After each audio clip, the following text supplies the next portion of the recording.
అందరికీ నమస్కారం. ఈరోజు కథ హిట్లర్ ఎపిసోడ్ 70 కిచెన్ రొమాన్స్.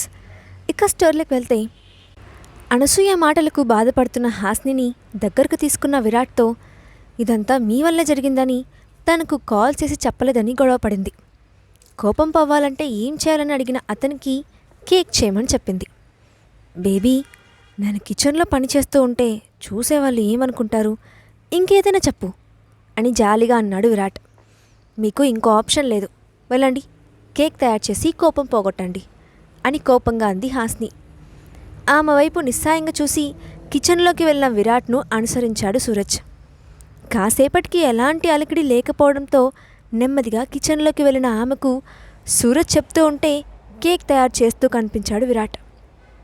వాహ్, నా విరాట్ నా కోసం కేక్ చేస్తున్నాడు, ఏమి నా భాగ్యము, ఎంతైనా నువ్వు సూపరే హాస్ని, కింగ్ లాంటి వాడిని కొంగును కట్టుకొని కేక్ చేస్తున్నావు, వా వా వాహ్ అని తనను తాను పొగుడుకుంది.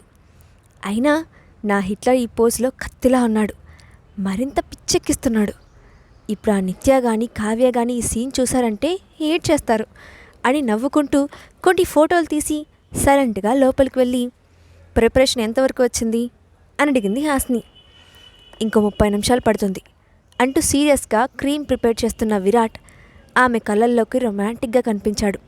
దాంతో కేక్ కోసం పెట్టిన జామ్ అతని పెదాలకు రాసి దూరంగా జరిగింది హాస్ని. ఆమె చేసిన పనికి షాక్ అయిన విరాట్ కాసేపటికి తేరుకొని ఆమె చేసిన దానికి స్వీట్ పనిష్మెంట్ అంటూ గట్టిగా పట్టుకొని ముద్దు పెట్టాడు. దాంతో అతని లిప్స్కి ఉన్న జామ్ మొత్తం హాస్ని పెదవులకు అంటడంతో పాటు ఇద్దరిలో కోరికలు ఉవ్వెత్తున ఎగసిపడేలా చేసింది. కాసేపటి తర్వాత భారంగా ఊపిరి పీల్చుకుంటున్న హాస్ని చూసి కన్ను కొడుతూ, ఎలా ఉంది బేబీ, స్వీట్ కిస్ అని కొంటగా అడిగాడు విరాట్. ఛీ, ఇలా ఎవరైనా కిస్ చేస్తారా అని చిరుకోపంతో అడిగిన హాస్నితో, నువ్విచ్చిన తీయదనం నీకు రుచి చూపించాలంటే ఇలాగే చేయాలి, ఇదంతా నీ తప్పే, పని చేసుకుంటుంటే వచ్చి డిస్టర్బ్ చేశావు, కాబట్టి పనిష్మెంట్ అనుభవించు అని నవ్వాడు విరాట్. అతని మాటలకు ఆశ్చర్యంగా చూస్తూ, మీరు ఈ మధ్య చాలా ఎక్కువ మాటలు మాట్లాడుతున్నారు తెలుసా, ఒకప్పుడు అన్నీ 1 వర్డ్ ఆన్సర్స్ ఉండేవి, ఇప్పుడేమో స్పీచ్లు ఇస్తున్నారు అని అంది హాస్ని. అది ఓన్లీ నీ దగ్గర మాత్రమే అంటూ ఒక్కసారిగా హాస్నిని లిఫ్ట్ చేసి కిచెన్ గట్టు మీద కూర్చోబెట్టి తేనె బాటిల్ తీసుకొచ్చి కొన్ని డ్రాప్స్ ఆమె లిప్స్ మీద వేశాడు విరాట్. అమ్మో, ఏం చేస్తున్నారు విరాట్ గారు అని హాస్ని అడిగేలోపే పెదవుల నుండి మెడ మీదకు, ఆపై ఎదభాగంలోకి నెమ్మదిగా జారుతున్న తేనెను తన నాలుకతో లీక్ చేస్తూ నిదానంగా పైకి వచ్చాడు. అతను అలా చేస్తూ ఉంటే తనలో రేగే అలజన్ని తట్టుకోలేక విరాట్ షర్ట్ కాలర్ గట్టిగా పట్టుకొని మీదకు లాక్కొని తెలియకుండానే అతనికి సహకరించింది హాస్ని. ఆ తర్వాత ఆమె శరీరం మీద కొన్ని ముఖ్యమైన భాగాల్లో కూడా తేనె చుక్కలు వేసి నెమ్మదిగా నాలుకతో లీక్ చేస్తూ ఉంటే ఒళ్ళంతా కరెంట్ షాక్ కొట్టినట్లయింది. తన శరీరంలో విరాట్ ఆడుతున్న ఆటలకు తట్టుకోలేక వెనక్కి నట్టి వేగంగా రూంలోకి వెళ్ళిపోయింది హాస్ని. ఆవేశంతో గుండెలు ఎగిసిపడుతుంటే ఒంట్లో రగిలిన వేడిని తగ్గించుకోవడానికి వాష్రూంలోకి వెళ్ళి షవర్ కింద నిల్చుంది హాస్ని. అయితే కిచెన్లో ఉన్న విరాట్ పరిస్థితి అందుకు భిన్నంగా ఏం లేదు. సరదాగా మొదలుపెట్టిన ఆట అతన్ని పూర్తిగా కంట్రోల్ తప్పేలా చేసింది. ఇంకాసేపు ఉంటే ఏం జరుగుతుందో తెలియదు, కానీ హాస్ని వెనక్కి నెట్టడంతో వాస్తవంలోకి వచ్చి జరిగిన దాన్ని తలుచుకుంటూ నవ్వుకున్నాడు. కాసేపటికి కేక్ రెడీ అవ్వడంతో తానే స్వయంగా హాస్ని దగ్గరకు తీసుకెళ్లాడు విరాట్. అప్పుడే స్నానం చేసి బయటకు వచ్చిన హాస్ని చేతిలో కేక్తో నిల్చున్న అతన్ని చూసి కొద్దిసేపటి క్రితం జరిగిన విషయం మర్చిపోయి అతని దగ్గరికి పరుగులు తీసింది. కేక్ వైపు మెరిసే కళ్ళతో చూస్తున్న ఆమెను సోఫాలో కూర్చోబెట్టి స్వయంగా తానే తినిపించాడు విరాట్. అతను చూపిస్తున్న ఎఫెక్షన్కు లోపలే మురిసిపోతూ, హిట్లర్ ఇంత శాంతంగా కేక్ తినిపిస్తూ ఉంటే నా చిట్టుగుండె తట్టుకోలేకపోతోంది బాబోయ్ అని డ్రమాటిక్గా అంది హాస్ని. నెత్తి మీద ఒక్క మొట్టికాయ వేసి, వాగిన వాగుడు చాలు గాని నోరు మూసుకొని తిను అని తిట్టి మరీ కడుపు నిండా తినిపించాడు విరాట్. బొజ్జ నిండటంతో గదిలో ఉన్న టీపై ఎక్కి కోతిలా నిలబడి, కేక్ దాత సుఖీభావా, అలాగే వారానికి ఒకసారి స్వయంగా మీ చేత్తో మంచి మంచి కేక్స్ చేసి పెడితే హాస్ని బాగా ఇంప్రెస్ అవుతుందని సవినయంగా మనవి చేసుకుంటున్నాను అని అల్లరిగా నవ్వింది హాస్ని. ఆమె వైపు ఓరగా చూస్తూ, నీ కోరిక నేనెందుకు కాదంటాను బేబీ, తప్పకుండా చేసి తినిపిస్తాను, కానీ ఈసారి స్పూన్తో కాదు అంటూ తన లిప్స్ మీద వేలితో రాసుకుంటూ మత్తుగా చూశాడు. అబ్బో, పిచ్చుక మీద బ్రహ్మాస్త్రం ఎందుకు విరాట్ గారు, పాపం కదా అని జాలిగా అన్న హాస్నితో, చేసిన యాక్టింగ్ చాలు కానీ ఇందాకేంటి విడాకులు ఇస్తానని అడిగావు అని అన్నాడు విరాట్. అంటే అది అత్తమ్మ నాకు డివోర్స్ ఇమ్మని చెప్పారు కదా, మీరు ఆవిడ మాటలు వింటారేమోనని అని చిన్నగా నుసుకుతూ అక్కడి నుండి బయటకు పరుగులు తీసింది హాస్ని. ఏయ్ ఆగు, లేదంటే కాళ్ళు విరగ్గొడతా. నీ కంటికి ఎలా కనిపిస్తున్నాను? మా అమ్మకు అంత క్లియర్గా చెప్పాక కూడా నీకు అలాంటి పిచ్చి డౌట్స్ వచ్చాయంటే నీ బుర్రలో ఎంత చెత్త ఉందో అదంతా వెంటనే క్లియర్ చేయాలి అంటూ ఆమెను పట్టుకొని నడుం మీద గట్టిగా ఒకటిచ్చాడు విరాట్. ఆ అమ్మ నొప్పి, ఎందుకు ఇంత గట్టిగా కొట్టారు అని అరుస్తున్న ఆమెను మరొకటి పీకి, ఇంకోసారి చెత్త వాగుడు వాగితే ఇంకా ఎక్కువ పడతాయి, జాగ్రత్త అని వార్నింగ్ ఇచ్చాడు. అబ్బా, ఇంకెప్పుడు అలా మాట్లాడాను కానీ వదిలేయండి విరాట్ గారు అని రిక్వెస్ట్ చేయడంతో సోఫాలో కూర్చొని ఆమెను తన ఒళ్ళో కూర్చోపెట్టుకున్నాడు విరాట్. అతని మెడ చుట్టూ చేతులు వేసి పట్టుకొని గుండెల మీద తల పెట్టుకొని సైలెంట్గా ఉన్న హాస్ని కాసేపటికి తల ఎత్తి, మీ అమ్మగారికి నేనంటే ఎందుకు అంత కోపం విరాట్ గారు అని బాధగా అడిగింది. అది కోపం కాదు, బాధ. తనకి మన పెళ్ళి జరిగిందని చాలా రోజుల వరకు తెలియదు, ఈ మధ్యనే చెప్పాను. అంతలోనే మీ ఇద్దరి మధ్య గొడవ జరగటంతో ఫస్ట్ ఇంప్రెషన్లోనే నీ మీద నెగిటివ్ ఫీలింగ్ పెంచుకుంది. దానికి తోడు కొంతమంది తన మెంటాలిటీని అడ్డుపెట్టుకొని ఉన్నవి లేనివి ఇవన్నీ చెప్పడంతో ఆ కోపం మరింత పెరిగింది. నువ్వు ఈ విషయాలన్నీ ఆలోచించి మనసు పాడు చేసుకోకు, తొందరలోనే అన్నీ సర్దుకుంటాయి అని నచ్చ చెప్పాడు విరాట్. నిజంగా అలా జరుగుతుందా? అయినా అంతా మీ వల్ల జరిగింది. మన పెళ్లి విషయం ఆవిడ దగ్గర దాయడం తప్పు కదా, ఎందుకు అలా చేశారు అని అడిగింది హాస్ని. ఆమె వైపు ఒక్క క్షణం చూసి ఏమీ మాట్లాడకుండా అక్కడి నుండి నేరుగా స్టడీ రూమ్లోకి వెళ్ళిపోయాడు విరాట్. ఈయన చూపుకి అర్థమేంటో అని ఎంత ఆలోచించినా ఆ ఇంటెలిజెంట్ బ్రెయిన్కి తట్టలేదు. అప్పటికే ఆ విషయాన్ని పక్కన పెట్టి మొబైల్లో గేమ్స్ ఆడుకోవడంలో మునిగిపోయింది హాస్ని. ఇంతలో ఆమెకు ఒక డౌట్ రావడంతో అటుగా వెళ్తున్న సరితను పిలిచి, నిన్నో విషయం అడుగుతాను చెప్తావా అని ఇన్నోసెంట్గా అడిగింది. దానికి, అంతగా ఆలోచించడం ఎందుకు మేడం, ఏం కావాలో అడగండి, నాకు తెలిస్తే చెప్తాను అని బదులిచ్చింది సరిత.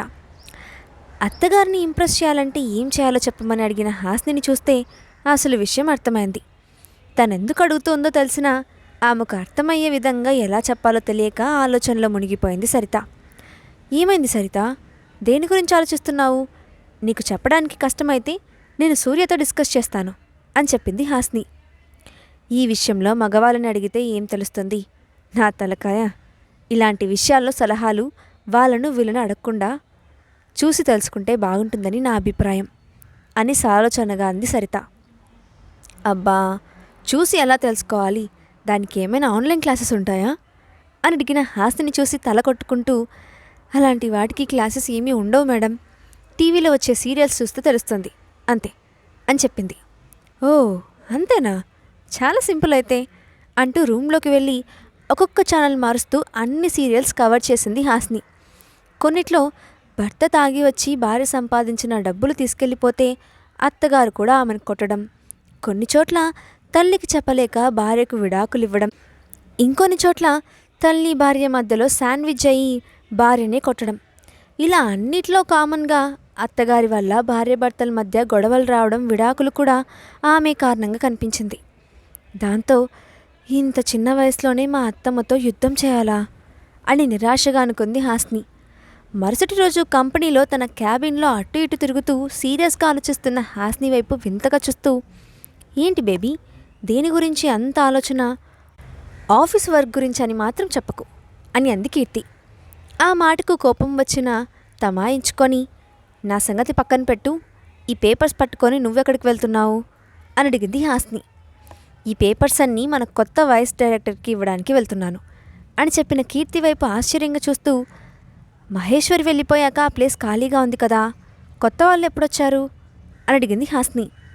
ఇంకా ఏ కాలంలో ఉన్నావమ్మా, ఆల్రెడీ ఆ వ్యక్తి రావడం, వాళ్ళ వర్క్ నచ్చక విరాట్ గారు తన కంపెనీ నుండి ఒక ఎంప్లాయీని ఇక్కడికి పంపడం ఎప్పుడో జరిగిపోయిందిలే. మనం ఆఫీస్లో గేమ్స్ ఆడుకోవడంలో బాగా బిజీగా ఉన్నాం కదా, అందుకే తెలియదు అని వెటకారంగా అంది కీర్తి. విరాట్ గారు ఎందుకు మార్చారు? అయినా నా ఆఫీస్లో అతని పెత్తనం ఏంటి? ఈ కంపెనీ నాది, నాకు తెలియకుండా ఎలా చేస్తారు అని కోపంగా అంది హాస్ని. హలో పాపా, కాస్త భూమి మీద ఉండు. అతనే గనక పట్టించుకోకపోతే ఈ పాటికి కంపెనీ మూతబడేది. నువ్వేదో ఉద్ధరించినట్లు ఈ పౌరుషం ఎందుకే అని అంది కీర్తి. ఏదో కాస్త బిల్డప్ ఇద్దామని అంతే. సరే గాని వైస్ ప్రెసిడెంట్ వచ్చి ఇన్ని రోజులు గడిచినా నా దగ్గరికి రాలేదేంటి అని అడిగింది హాస్ని. అతను చాలాసార్లు నిన్ను కలవడానికి వచ్చారు మేడం. మేడం గారే బిజీగా ఉండి అపాయింట్మెంట్ ఇవ్వలేదు అని కొరచూపు చూసింది కీర్తి.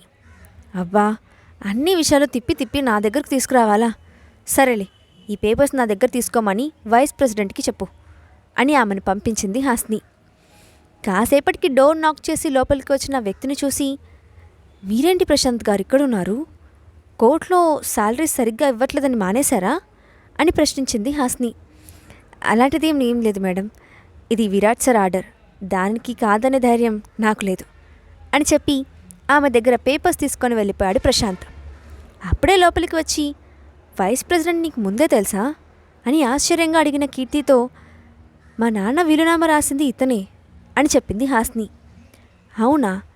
కానీ లాయర్గా మానేసి కంపెనీలో ఎందుకు చేరాడు? అతనికి ఈ వర్క్ కూడా తెలుసా అని అడిగింది కీర్తి.